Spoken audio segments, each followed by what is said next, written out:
Okay, hello everyone. Welcome to the first of today's sessions for FIHRM's 2020 conference, Power and Voices, Echoes of Empire. My name is Charlotte Keenan. I'm Lead Curator of Fine Art here at National Museums Liverpool, and I'm really delighted to be here this morning this afternoon for some of our speakers, facilitating this session, which is titled Museums, Representation and Human Rights. And today we'll be exploring the role museums can play in addressing human rights and social justice issues, looking specifically at how this work can influence legal and social change. We'll be looking at a number of case studies from the National Taiwan Museum, the Ethnographic Museum in Budapest, and the Museo Nacional de Colombia to reflect on what, but also is encountered and what is still to be. I'm delighted to be joined by an incredible panel of speakers, including Claire Taylor, Gilmore Chair of Spanish and Professor of Hispanic Studies at the University of Liverpool, and Lucia Brandi, Postdoctoral Research Associate, also at the University of Liverpool. Christina Varga, who is researcher at Minor Media, Cultural Research Centre ELTE in Budapest. Emily Yuan, Research Assistant at the Graduate School of Arts Management and Cultural Policy, National Taiwan University of Arts and the National Taiwan Museum, and also John Ernie, Professor in Humanities and Head of the Department of Humanities and Creative Writing at Hong Kong Baptist University. Before I hand over to our first speaker today, I'm just going to give a quick overview of how the session is going to run. We're going to be using a very similar format to how the other FIHRM sessions have run over the last 2 days, if you've joined us. So we're encouraging the audience to ask their questions using the quick Q&A function at the bottom of the screen. But we'll be coming back to the questions at the end of the session. So each of the speakers is going to give their paper in turn, and we'll then come back together at the end of the session to answer questions and hopefully have a really rich discussion. I know we've had some fantastic questions from the audience over the last couple of days, and I'm really looking forward to how this session is going to develop. Also, just a note to say that this session is going to a little bit longer than the advertised timings. So we don't anticipate it going on longer than an hour and a half, but it was originally scheduled for an hour. So we're going to draw the session to a close by 10:30 UK time at the latest. Okay, so without further ado, I'm now going to hand over to our first speaker, who is Emily Yuan, whose paper is titled Voicing Ethical Diversity and Social Inclusion in Taiwan, a case study of National Taiwan Museum. Thanks, Emily. Okay, hello. So I share my PowerPoint now.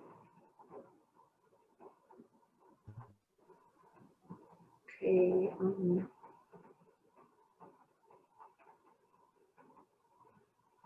Okay. Can you all see that as a presentation image? Okay.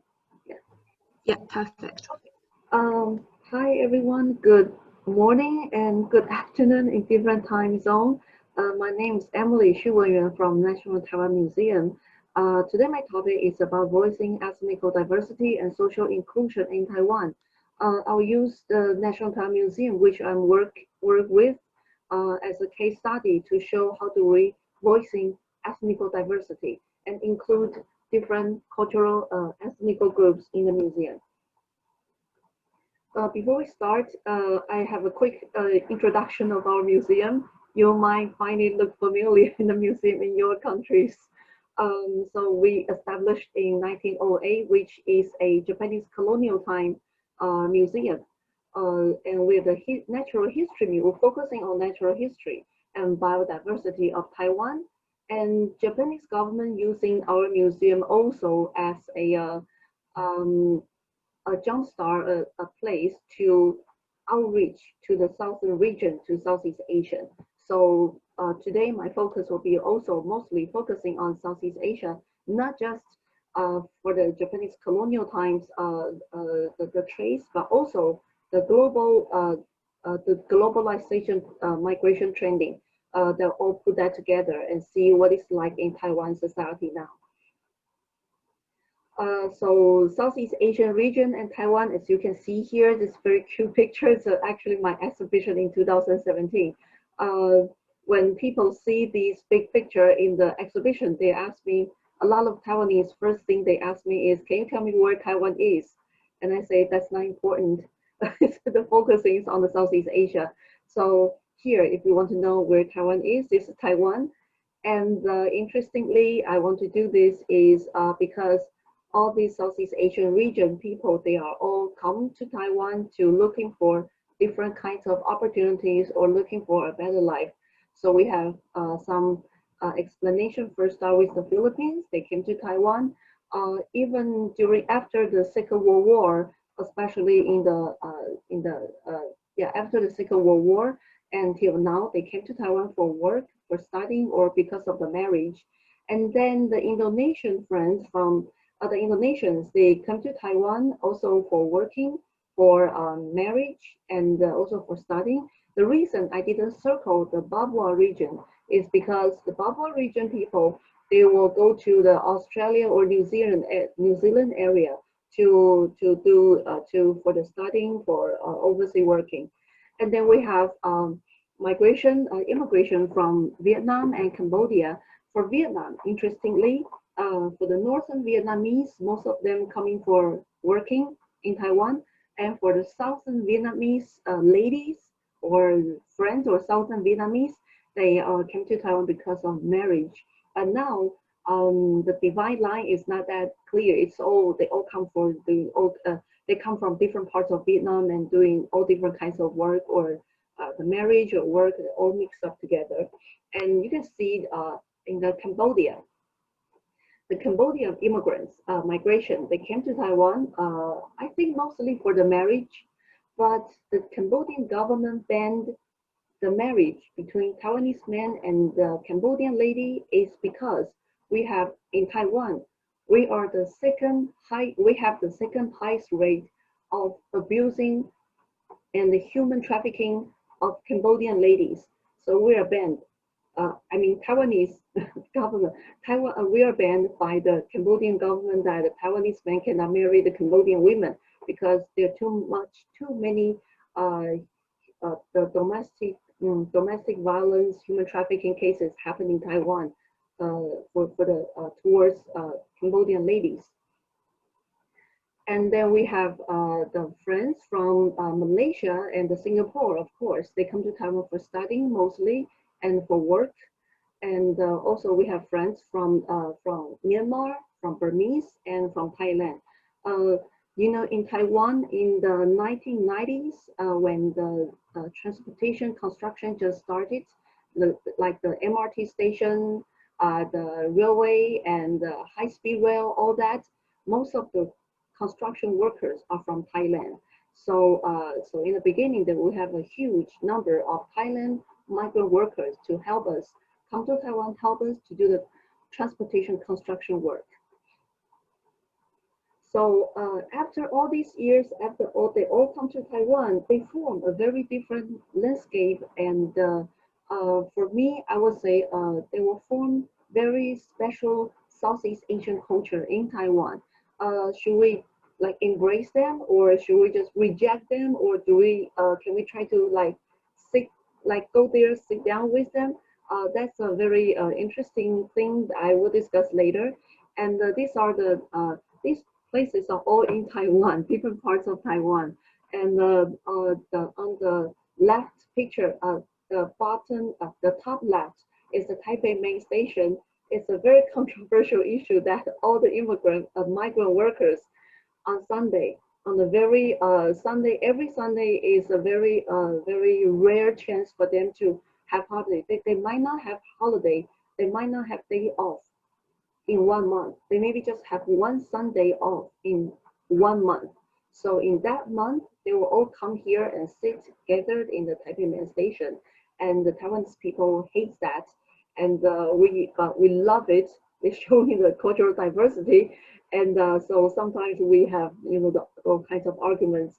And in the middle of the left is it used to be a big shopping mall area, but now it has become a big shopping mall for all the Southeast Asian migrant workers. So on Sunday, they all gather there. you'll see people from different parts of Southeast Asian region. It's a very mixed culture and fascinating culture for me, at least, but not for others. So that's something we need to fight for. Especially you see people like sitting on the floor. And they recently, I think that last year, the government issued a banning order that you cannot sit on the floor, the sign at the square. So my daughter and I say, why don't we just go sit there and see what the police will do if they want, if they don't mind, the police might want us to show them our ID, something like that. I don't know, it's a very interesting thing. Yeah. And these are the things you can see in Taiwan when we have a lot of Southeast Asian friends. They work in Taiwan. They found Taiwan is a place that they can get a better opportunity and chance. So for them, their human rights become very important because human rights has no national or no boundaries, as we are all human beings. So that's so important. They are overseas, travel very far from home to help Taiwanese in so many different things.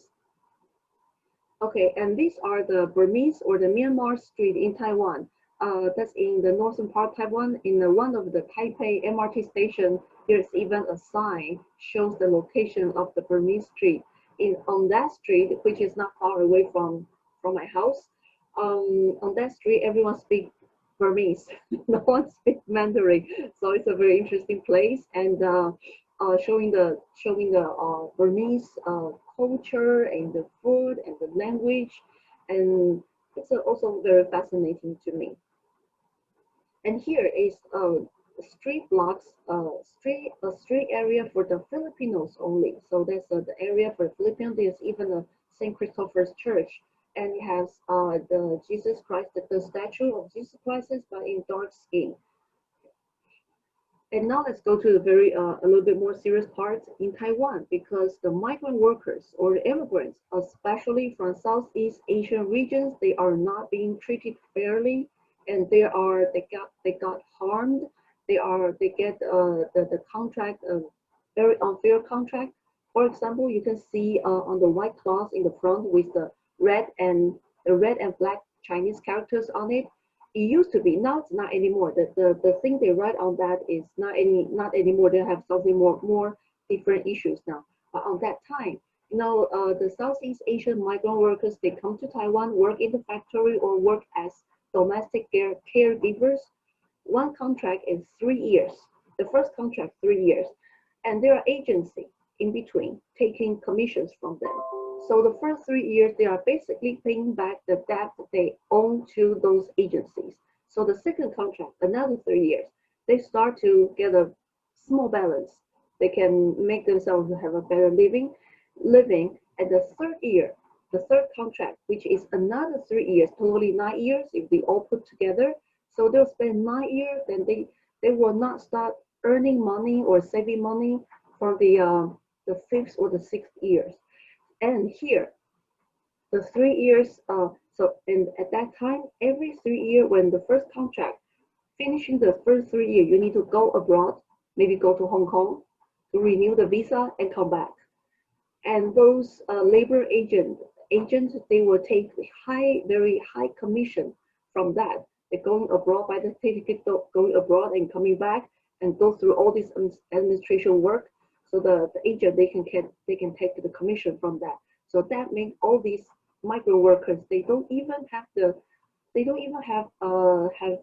time, or they don't even have enough time to save money and send the money home back, because the agent in their hometown and the agent in Taiwan, these two agents, they both take commission from them, which is really unbelievable.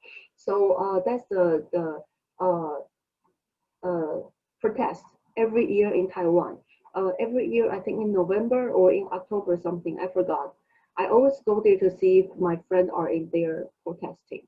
Yeah. Okay. So that's the city, the phenomenon of our society in Taiwan with the migrant workers. How can they voice themselves to fight for their rights? This is what they do as they very traditional migrant worker, or the fight for their rights by protesting. And later I will talk about how do we let them have this opportunity to voice themselves in our museum, but not like this, in a cultural way. And here I would like to show you the numbers of the migrant workers, firstly in 2001, and then next will be in the 2020. You can see the Vietnamese, especially on the left. The Vietnamese in 2001 is like 100 something, but now in 2020 they're like 222,000 people, a lot of them. So that's just a quick figures for you to have a basic ideas about the numbers of migrant workers from Southeast Asian region. And then these are the immigrants from Southeast Asia, from China and other countries. Basically, we don't talk about that much about the immigrations. These here are the immigrations came to Taiwan because of marriage. Here we don't talk about China because China share the same culture, share the same language with us, even though we don't like them that much. Okay, so here we're focusing on Southeast Asia. And here is a quick review of the timeline or the history of immigration from Southeast Asian region to Taiwan. We shouldn't say, actually, I shouldn't say from Southeast Asia to Taiwan. Actually, it's more like a communicate or the commute among these places from Taiwan to the Nusantara area and back and forth because of the merchandisers, because of the marine trade time, and because of doing business, and also because of the indigenous people. So you see the different timeline. We can look at the focusing on the 1949 to 1945 to 1949, especially after the China Civil War. There actually over 1 million Chinese people came to Taiwan in just in that year. My family came to Taiwan in that time, so I'm always an outsider in Taiwan, so I can have a little bit understanding about being looked at an outsider in Taiwan is like. So that's a quick showing the historical timeline and the present social status of Southeast Asian immigration in Taiwan. They are in different categories. The status, social status. We have immigrants because of marriage, as I mentioned.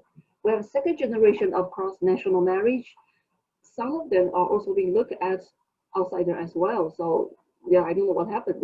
We have a lot of immigrants in Taiwan, but we also being looked as outsider all the time. We have to carry that with the rest of our lives into the next generation. And the third one is the migrant workers, factory workers, domestic caregiver, and then the fourth is skilled migrant workers like managers, scholars, researchers, and engineers. And then we have international students, and we also, very important, we have diaspora Chinese with Southeast Asian backgrounds. So we can actually say that every 1 out of 20 people in Taiwan now, they might have the historical background or the cultural identity of Southeast Asia. They just don't tell you, but it's almost like 1 of every 20 people. Very interesting. So how do we practice that? The cultural equity in Taiwan. So the challenge in the contemporary museums in Taiwan are now, whose culture are we presenting? Are we presenting Han Chinese culture? Are we presenting the mixed culture? Are we presenting the Southeast Asian culture? Whose culture are we presenting? How do we present our Taiwanese culture? We have big conflict on Chinese and Taiwan, China and Taiwan culture. And the second thing is how to initiate the dialogue among different racial groups. Because through the misunderstanding or not understanding each other, the problem will occur. That's how the human rights problem occurs. And the three is we need to do all that. But do we equip intercultural competence in a multicultural society? So I'll show you with what we did in the museum. And the new mission of Contemporary Museum is actually a huge work because our museum is an old-style museum focusing on the collection, research, and education, and exhibition with the old style. When we're doing this, I also need to find out the right mission or the right category to fit my part into our museum mission. So in the cultural diversity society, everyone's culture can be seen in the museum, and every culture should be able to voice for themselves in our museum.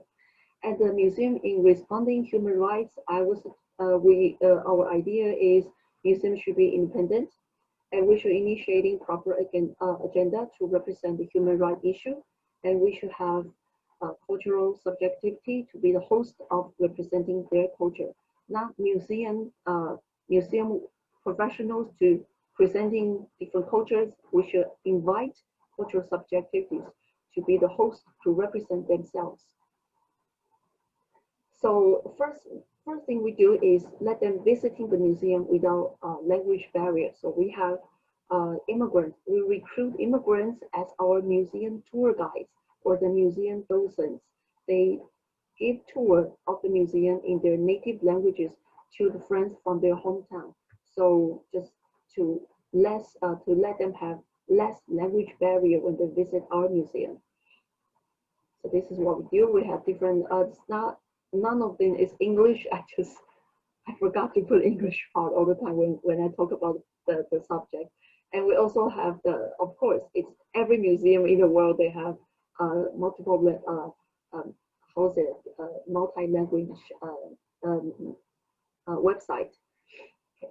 And the second is diverse cultural events in the National Taiwan Museum. Because we have immigrant docents, immigration docents, they are from Southeast Asia. So we have a number of Indonesian and Vietnamese friends in Taiwan.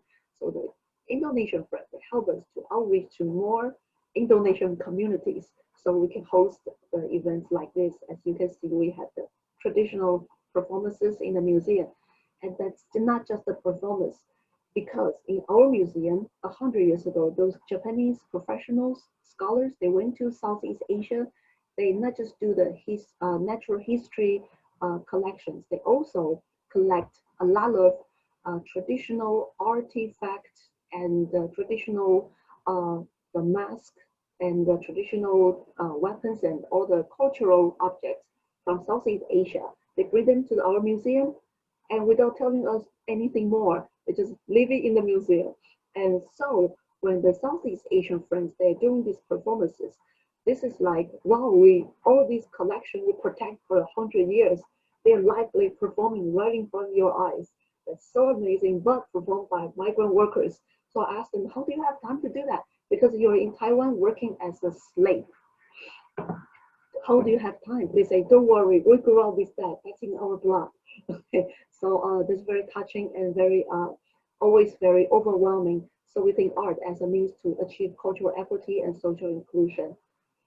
So that's the event we held before, and we on the top left you can see in 2014 we have an exhibition called Islamic Culture and Life.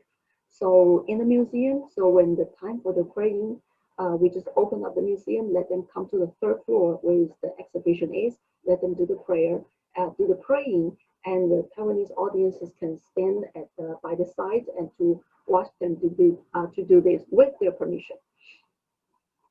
So cultural equity events in the National Taiwan Museum, the key is to collaborate with migration communities. So this is the event I just showed you with a lot of people, a lot of crowds. That's the Indonesian National Day and cultural festivals. We have meeting with the migrant workers in Taiwan almost once a month. That's the top picture is me with them the first time, and the second time I was like, gosh, my Indonesian is terrible. I cannot speak Indonesian. I learned a little, but I cannot have the level of having meeting. So I invite our immigrant docent from Indonesia, and coincidentally, they both from East Java.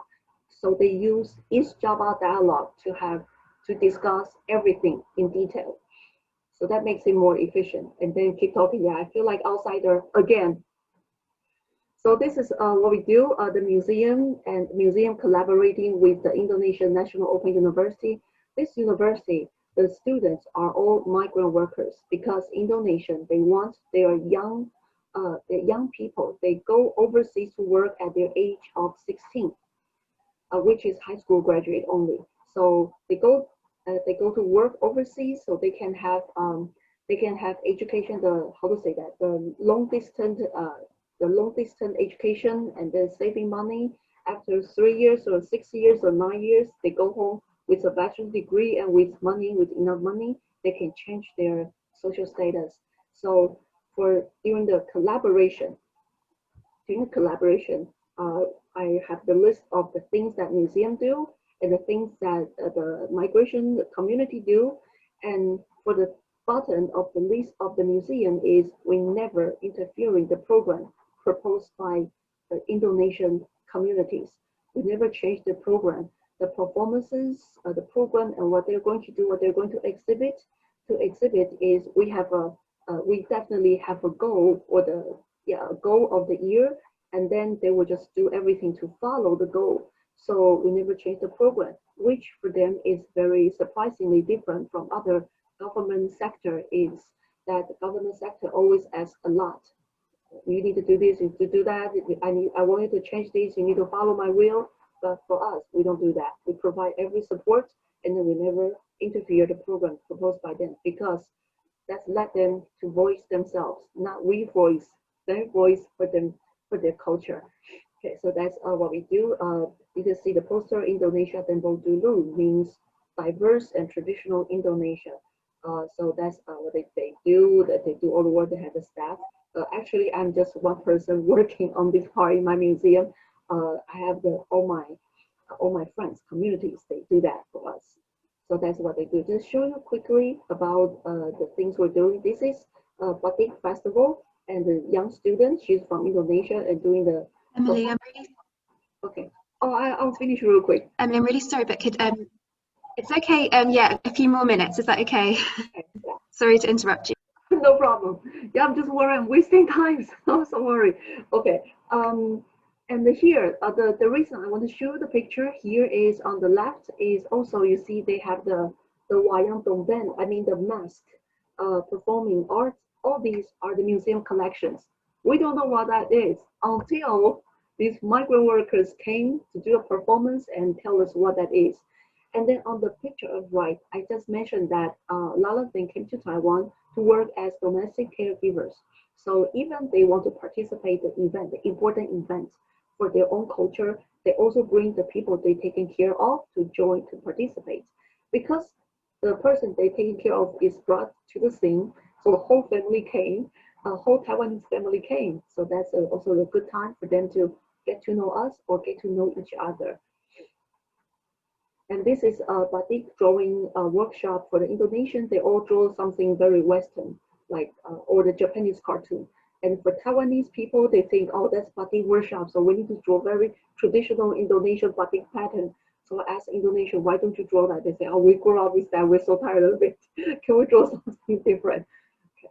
So they are also, I say they follow our museum regulation. Is our museums, the venues are all over 100 years old, so they are working on they do the protection work before they start everything. Okay, so this is we have the recruitment of immigrants as museum docents. So this group, they help us a lot in working with diversity ethnic group in Taiwan, and then also because of them helping us to help them to voice themselves in the museum. Okay. And these are the numbers of the immigrant docents in our museum. Now in 2020 we have 30 of them, and with 8 different countries. That's during the training. And that's when they are giving the tour. So just share the Vietnamese student, how they feel about that. One of them will say, I've been here for 5 years in studying PhD, but I never know I can visit here. Okay, and another one says, Emily invited us to come, but I was so nervous before I came in. Now I can really speak Vietnamese freely. I really feel like home. And another one say, I never know that we can visit National Museum with my native language. So that's also a very good, a very important encouragement to us. And we have various different events, but we all have them as the host of the event to voice for themselves. You see on the top left, top right picture, the lady with a cap and looking at, that's not a menu, that is enjoying the Vietnamese snacks or the food, the delicious Vietnamese food. You need to speak Vietnamese first, and then you can get the food. So she's like practicing speaking to the Vietnamese lady behind the counter, and as long as they can speak correctly or greet correctly, then they can they can get a food. They cannot just come and get that. There's no free thing, no such free thing like that. Okay.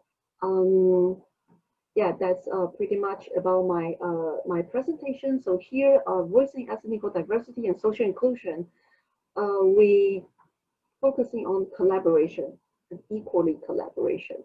So we have immigration docents that help us providing multilingual tour service as the first step, and assisting on any cross-cultural consultants. And the third, they being the bridge among National Museum and diverse ethnic groups in Taiwan.